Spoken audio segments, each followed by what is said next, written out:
should I be thinking about getting ahead of that? And that's the topic of today's conversation. When we are saving in workplace plans, the IRS has certain limits that we can put in each and every year. You got probably familiar with what you can put in. These numbers have gone up slightly. 401ks, 403bs, and Roth 401ks, that is up to $23,000, up from $22,500 in the year before. I'm going to pause real quickly while I'm here because I want to see this word here, Roth 401k.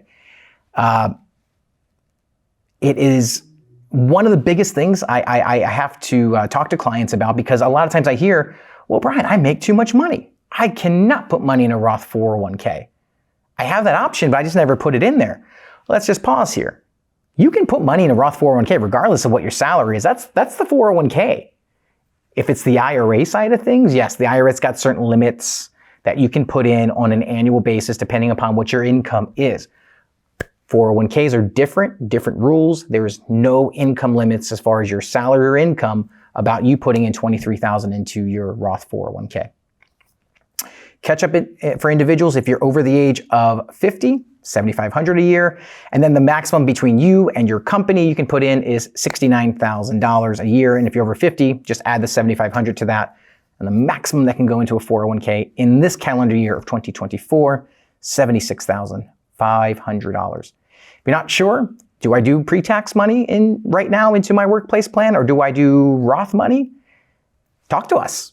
This is what we do. This is how we're able to help. I was just talking to some of my my younger clients, lawyer, early 40s, higher salary, but we're able to assess that it actually still makes sense in the long run to just take the tax hit now because the time value is so large for this individual that we decided that Roth 401k is the best option. So if you're always curious about that, ping me. Let's talk about it.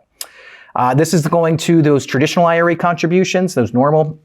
As we talked about, those limits are a little bit lower, $7,000 this calendar year. If you're under the age of 50, if you're over, you can do the additional catch-up, which is another $1,000 that you can put in, and then income limits on the right. You can put more in if you have the Roth income bands are a lot higher, just so you know. The income limits here that you see on the right-hand side is it only if it's deductible, meaning, hey, I actually want to put, say, $7,000 into my IRA.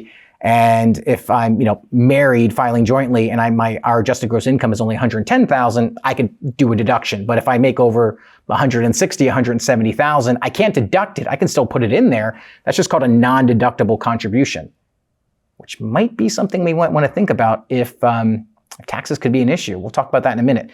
That's those backdoor Roth conversions we'll get into in a few minutes. Okay. Roth 401ks, Roth IRAs. So we talked a little bit about the pre-tax monies, right? You're able to put those traditional contributions in.